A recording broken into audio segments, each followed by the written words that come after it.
अस्सलामु अलैकुम वरहमतुल्लाहि वबरकातुहू। मोहतरम भाइयों, बुजुर्गों, दोस्तों, ये हमारा इस्लाह मुआशरा का 606 सबक है। मोहतरम बुजुर्गों, 604 सबक में मैंने कॉलेजेस में पढ़ने वाले जो स्टूडेंट्स हैं उनको एक मैसेज दिया, एक पैगाम दिया था कि भाई देखो, अपनी लाइफ को सीरियस लो, सीरियसनेस के साथ में तालीम हासिल करो, इसलिए कि आगे आपका पूरा फ्यूचर है। बहुत सारे बच्चों के वालिदैन ने, बहुत सारे पेरेंट्स ने मुझे फ़ोन किए, मेरे से बातचीत की, कहा मौलाना साहब अक्सर ऐसा होता है कि बच्चे हमारी बातों को सुनते नहीं। अभी जैसे मिसाल के तौर पर हमारी लड़की है, उसने 10वीं के अंदर तकरीबन 80% लिया था। अभी 12वीं में हमारी वही बच्ची साइंस से 12वीं पढ़ रही है। हम लोग ये चाहते हैं कि हमारी बच्ची आगे चल के अच्छी डॉक्टर बने, लेकिन बच्ची ये कहती है कि नहीं, मुझे डॉक्टर नहीं बनना है, बल्कि मैं रिसर्च स्कॉलर बनना चाहती हूँ, उसके बाद में मैं साइंस से ग्रेजुएशन करना चाहती हूँ। अभी बोले ये जो बच्चे हैं आजकल के, हमारा सुनते नहीं, ऐसे बच्चों का क्या किया जाए। मोहतरम बुजुर्गों, ये हमारे समाज का एक बहुत बड़ा मसला है।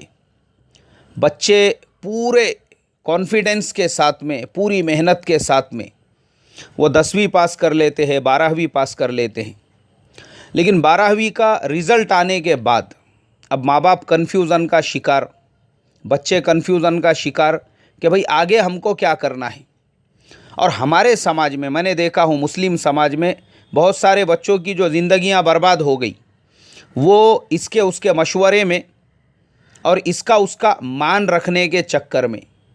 अभी जैसे मिसाल के तौर पर ये जो बच्ची है, ये रिसर्च स्कॉलर बनना चाहती है, मैं उसके माँ बाप से यही कहूँगा, पूरी आज़ादी के साथ उस बच्ची को रिसर्च स्कॉलर बनने दिया जाए। थोपो मत उसके ऊपर, ज़बरदस्ती थोपो मत, उसके ऊपर लागू मत करो कि तुझे मेडिकल ही करना है बोल के, इसलिए कि उस बच्ची का उसमें इंटरेस्ट नहीं है, आप ज़बरदस्ती थोप रहे हो, उसकी दिलचस्पी नहीं। फिर वो अगर आपके खुशी की खातिर उसने उसमें एडमिशन भी ले लिया और उसके बाद उसका दिल नहीं लग रहा है वो सारे सब्जेक्ट्स में, वो पढ़ना नहीं चाहती है, तो होगा ये कि एक तो वक्त बर्बाद होगा, पैसा बर्बाद होगा, और वो बच्ची जो है वो बेचारी जो सोचकर इतनी मेहनत के साथ उसने 10वीं में 80% लिया, अब 12वीं के अंदर भी साइंस से एग्ज़ाम दे रही है, वो बेचारी के जो अरमान हैं, जो वो चाहती है करना, आप उसके ऊपर पूरा पानी फेर रहे हैं। तो मुझे ऐसे पेरेंट्स जो बच्चों पे लागू करना, जो ज़बरदस्ती थोपना चाहते हैं, ये पेरेंट्स का तरीक़ा भी गलत, ये जो तरीक़ाकार है ये भी मुझे सिरे से बिल्कुल गलत लगता है। बच्चों को क्या करना है ये बच्चों ने 10वीं से ही अपना एक एम बना लेना चाहिए। उन्होंने उसी टाइम पे डिसाइड करना चाहिए कि भाई मुझे 12वीं साइंस से लेना है, कॉमर्स से लेना है, आर्ट्स से लेना है, और उसके बाद उसका जो रिज़ल्ट रहेगा उस पर डिपेंडेंट होकर कि भाई मुझे उसके बाद में क्या करना है। और माँ बाप ने बच्चों को उनके अपने एतबार से सपोर्ट करना चाहिए जो बच्चे करना चाहते हैं। अब हमारे समाज में बच्चों की उम्रें और बच्चों का क्वालिफ़िकेशन और बच्चों का जो वक्त है वो कैसे बर्बाद होता है वो मैं आपको बताता हूँ। एक बच्चा पूरे मेहनत के साथ, पूरे जद्दोजहद के साथ में उसने 10वीं में 80-90% लिया, अब उसके बाद साइंस में मेहनत कर रहा है, और वही बच्चा जो है पूरी मेहनत के साथ 12वीं का इम्तिहान देता है।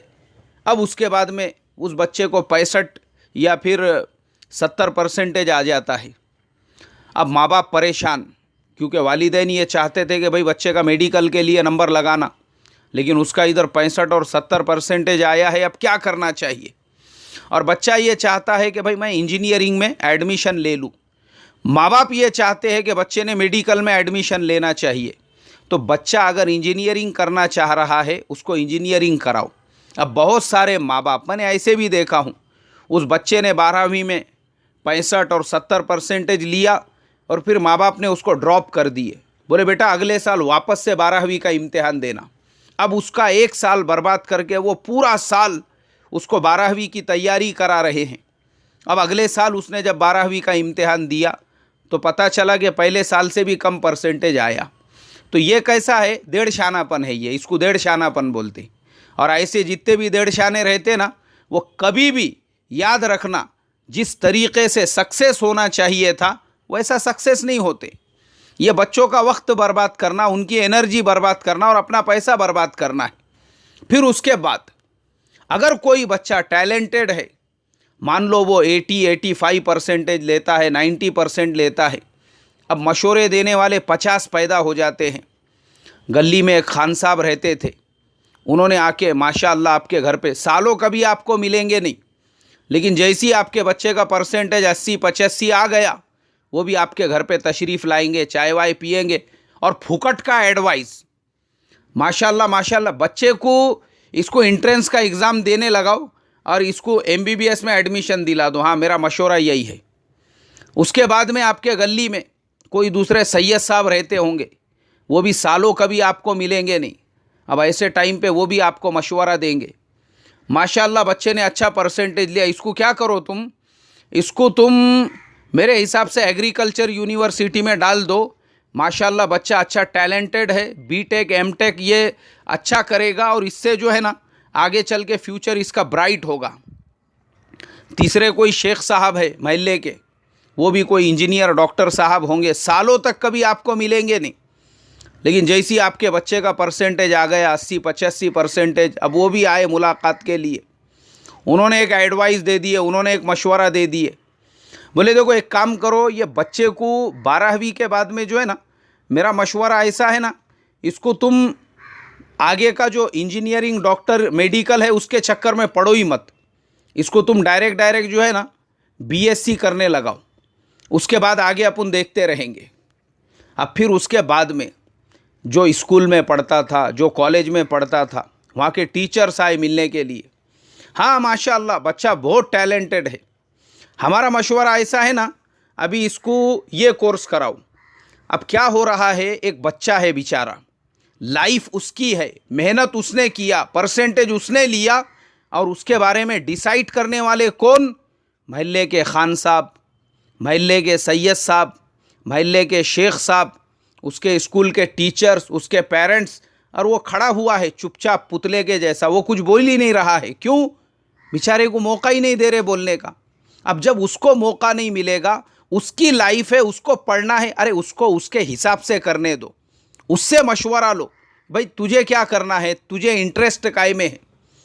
बच्चे ने बोला है देखो मुझे जो है ना, मुझे कंप्यूटर में इंटरेस्ट है, मुझे प्रोग्रामिंग में इंटरेस्ट है, मुझे लैंग्वेजेस में इंटरेस्ट है, और मैं कंप्यूटर प्रोग्रामिंग और कंप्यूटर लैंग्वेजेस सीखना चाहता हूँ।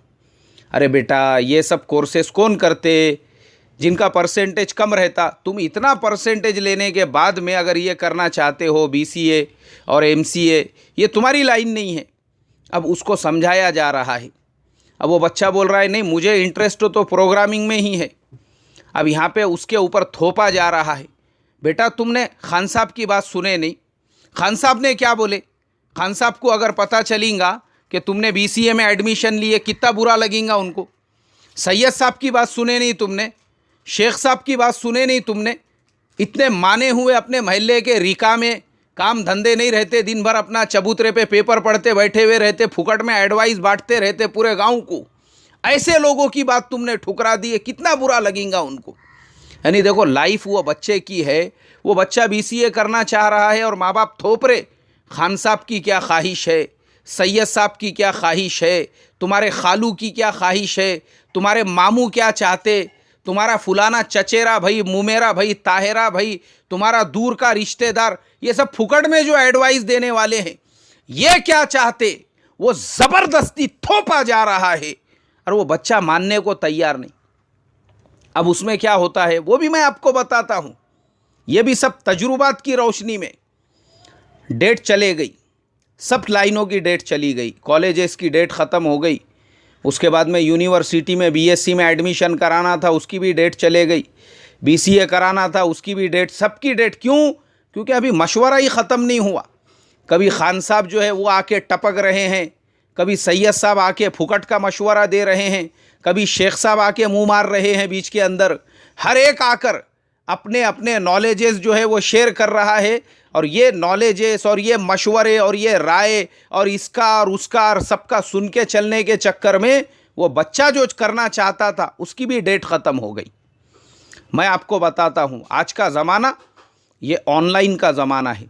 सारे कॉलेजेस के अंदर कहीं पर भी आप आज के ज़माने में अगर आपको ग्रेजुएशन के लिए भी एडमिशन लेना है तो उसका भी पहले आपको ऑनलाइन रजिस्ट्रेशन करना पड़ता है। ऑनलाइन रजिस्ट्रेशन होने के बाद फिर उस कॉलेज में आप एडमिशन ले सकते हैं। एक मर्तबा ऑनलाइन रजिस्ट्रेशन की डेट ख़त्म हो गई, उसके बाद फिर आप चाहे उस कॉलेज के चेयरमैन साहब से जाकर मिलो, वो भी कुछ नहीं कर सकते। क्यों? इसलिए कि महाराष्ट्र गवर्नमेंट ने, और मुझे लगता है और अदर स्टेट्स की गवर्नमेंट्स ने भी आजकल एडमिशन का यही सिस्टम बनाया हुआ है। आपका भले परसेंटेज कम है, आपने ऑनलाइन रजिस्ट्रेशन किया था, अब आपकी सिफारिश काम आएंगी और आपका एडमिशन आसानी से होगा। लेकिन अगर आपने राय मशवरे और फिर इसका और उसका सुनने के चक्कर में ऑनलाइन रजिस्ट्रेशन ही नहीं किया था, एडमिशन ही नहीं हो सकता। तो मैंने ये देखा हूँ, बहुत सारे टैलेंटेड बच्चे वो करना कुछ चाहते हैं, माँ बाप कराना कुछ चाहते हैं। ऐसा मत करो। आपका बच्चा जो करना चाहता है, जिस फील्ड में, जिस लाइन में उस बच्चे को इंटरेस्ट है, उसको उसी लाइन में आगे बढ़ने दो।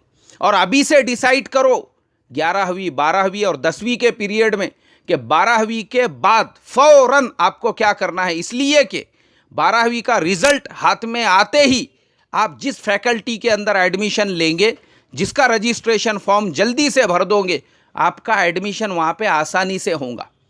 वरना मैंने देखा हूँ जिन कॉलेजेस, जिन यूनिवर्सिटीज़ के अंदर कम परसेंटेज वाले बच्चे, जिनका 50% था, जिनका 55% था, उन्होंने जैसे रिज़ल्ट आया फ़ौरन अपना रजिस्ट्रेशन ऑनलाइन करा दिए।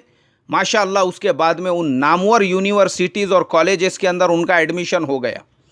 और बहुत सारे बच्चे जिन्होंने उनसे ज़्यादा परसेंटेज लिया लेकिन राय मशवरे के चक्कर में परेशान रहे, उसके बाद जब उन्होंने फॉर्म भरे तो पता चला कि कॉलेज के अंदर जो सीट्स थी वो सिर्फ 300, फॉर्म भरने वाले थे 3000। अब मुझे आप बताइए वो किसको एडमिशन देंगे। इसके लिए मैं तमाम पेरेंट्स से यही रिक्वेस्ट करूँगा, ये दूसरों के चक्करों में अपने बच्चों की लाइफ बर्बाद मत करो। हाँ, कल आपके घर पे कोई हालात आएंगे, मुसीबत आएंगी, परेशानी आएंगी, या आपके बच्चे को फ़ीस भरने के लिए 1 लाख या 50,000 रुपये की ज़रूरत पड़ जाएंगी। वैसे टाइम पे खान साहब आकर आपसे ये नहीं कहेंगे कि ये लो 1 लाख रुपये मेरी तरफ से और आपके बच्चे का एडमिशन करा दो। सैयद साहब आकर आपको नहीं देंगे कि ये लो मेरे पास में 1.5 लाख रुपये थे, आपके बच्चे का एडमिशन करा दो। कोई शेख साहब आकर आपकी मदद नहीं करेंगे। आपको ही करना है, आपको ही पैसा लगाना है, आपको ही अपने बच्चों को पढ़ाना है। तो काहे को फुकट में ये दूसरों का मान, ये दूसरों का सम्मान, शेख साहब ने ऐसा कहा, सैयद साहब ने वैसा कहा, खान साहब ने ऐसा कहा, ये चक्करों में मत पड़ो। ये चक्करों में पढ़कर ये मान, ये सम्मान, ये सारी चीज़ें सिर्फ एक दिमागी बीमारी है, उसके अलावा कुछ भी नहीं है। ये डिजीज़ है, ये disease only mentally disease, nothing else. इसके लिए मैं तमाम से रिक्वेस्ट करूँगा, बच्चा आपका, पैसा आपको लगाना है, बच्चे को डिसाइड करने दो। और जैसी रिज़ल्ट आया उसी रात में फ़ौरन जिस कॉलेज में बच्चा चाहता है उसका रजिस्ट्रेशन करा के उसकी एडमिशन की कार्रवाई शुरू करा दो। हमारे आज के ज़माने में ये जितने मसाइल है, ये सारे मसाइल का हल सिर्फ़ और सिर्फ मुसलमानों का एजुकेटेड होना है। बस हमारे बच्चे हायर क्वालिफाइड, हायर एजुकेटेड बनेंगे, अल्लाह की ज़ात से 100% उम्मीद है अल्लाह हमारे दीन और दुनिया दोनों के मसाइल को हल करेंगे। और इंशाअल्लाह मैं भी दुआ करता हूँ, ऐ अल्लाह हमारे बच्चों को हायर एजुकेटेड, हायर क्वालिफाइड बना, तालीम याफ्ता बना, मुहज़्ज़ब बना, अपने वालिदैन, अपने पेरेंट्स और अपने माँ बाप के सर को ऊंचा करने वाला बना। और इंशाअल्लाह मोहतरम बुज़ुर्गों, इस लाइन से आपको जो भी मदद चाहिए, जो भी हेल्प चाहिए, जो भी गाइडलाइन चाहिए, आप इशा की नमाज के बाद मुझे कॉल करके इत्मीनान से, चाहे वो एजुकेशन का टॉपिक हो या बच्चों को आगे क्या पढ़ाना चाहिए उस लाइन से हो, बिल्कुल आप मुझे फ़ोन कर सकते हैं। अल्लाह मुझे आपको अमल की तौफ़ीक़ अता फ़रमाए। जुमा का मुबारक दिन है, सूरह कहफ़ की तिलावत ज़रूर करे और दुरूद शरीफ का ख़ुसूसी एहतमाम करे। अस्सलामु अलैकुम व रहमतुल्लाहि व बरकातुहू।